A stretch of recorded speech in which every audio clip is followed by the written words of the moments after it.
Hi there, this is H. Victoria Hogger Atkerson. I'm an author and a writer and a community activist. I'm also doing some publishing these days and look forward to presenting you more and more Black books so that we can have a treasure load of literature that pertains to us and tell our stories. We need more people of color to write their stories and to relay their experiences so that we can get that out to our children and the generations that follow us. It's very important that we tell our stories and even family stories, whatever biographies. If you know someone interested in your life, write a story about it. It's very important that we do that. It is fascinating, but it's a mission of mine to find as many Black people, and you don't have to be a published author to do this. You are to think of yourselves as storytellers and get your stories out there because it's very important that we document our lives. One of the things that we never ever recognize is the fact that in, we were the inventors of writing. We made the first books. We had the first universities and colleges, and every science known to mankind was created by us. It was done by us first. So, because we were God's chosen people, but we don't act like it because we don't recognize that fact. We lost that part of our history. The trauma of being in this country has erased those memories and those traditions. So we must get them back for our children's sake and for our own also. One of the things I've been doing is working with a group of young people during the summer. And one of the charges that we gave them was to explore behaviors regarding voting from young people ages 17 to 30. We want to know why they don't vote, what they think about voting, what are their attitudes about voting, just anything pertaining to that, and to create a dialogue with them to find out what their feelings were. One of the most significant things I discovered in my own personal interactions with young people is that they don't feel that their vote counts. They don't think there's any need for it. And one of the constant complaints that I get, which infuriates me like you wouldn't believe, is that they don't think it would matter because they said things will not get any better. It's no use in doing anything, because the white man's going to do what the white man's going to do, which is true. But we have to do what we must do. And I think that's one of the things that we have to take on as our challenge and meet because it's critical to our existence in this country and on this planet. We are the first, and we need to internalize that.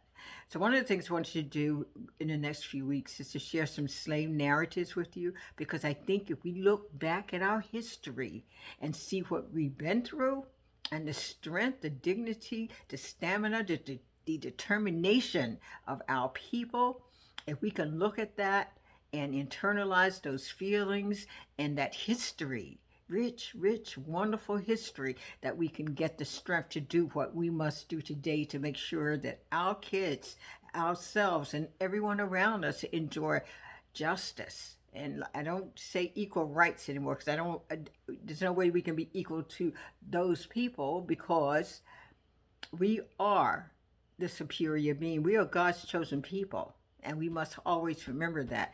They came from us. All people originated out of the Black race, and we must acknowledge that, and we must make ourselves conscious of that in everything we do. So, what happened to us when we were kidnapped and forced to come to this country, and the 400 plus years of abuse and atrocities and brainwashing that we received, we have to let that go. We have to be able to overcome that. But you can't do that if you don't even know that you're doing it. So I think it's a good time to look back at our history and see what our ancestors went through. Now, the narratives I will be reading you came from a publication of slave narratives from 18 let's see, I think these were written in the 1830s. So you would take a look at these stories and see not only the people, but to see their experiences, their feelings, and how they viewed themselves and how they viewed the world. These people were fortunate enough to escape slavery and go on to Canada. So I think you'll be fascinated by it and hopefully grow from it, and you'll learn some wonderful things. So in the coming months, I'm going to be reading a number of these to you, but I wanted to start with this one. And today, I know I'm going a little longer than usual, but I want to read this one because this is one of my favorite people in history, Harriet Tubman. Not only is she named after me, or I'm named after her. Anyway, uh, she was a strong woman, and from what I gather, she was a very small woman, but she was a very mighty woman, a warrior for her people. And we have to have the attitude and the strength and dignity and determination of a Harriet Tubman and get the job done. Okay, so here we go. Harriet Tubman writes this: I grew up like a neglected weed, ignorant of liberty, having no experience of it. Then I was not happy or contented. Every time I saw a white man, I was afraid of being carried away. I had two sisters carried away in chain gangs. One of them left two children. We were always uneasy. Now I've been free. I know what a dreadful condition slavery is. I have seen hundreds of escaped slaves, but I have never seen one who was willing to go back and be a slave. I have no opportunity to see my friends in my native land. We would rather stay in our native land if we could be as free there as we are here. I think slavery is the next thing to hell. If a person would send another into bondage, he would, it appears to me, be bad enough to send them into hell if he could. I think that's pretty on point. So you can see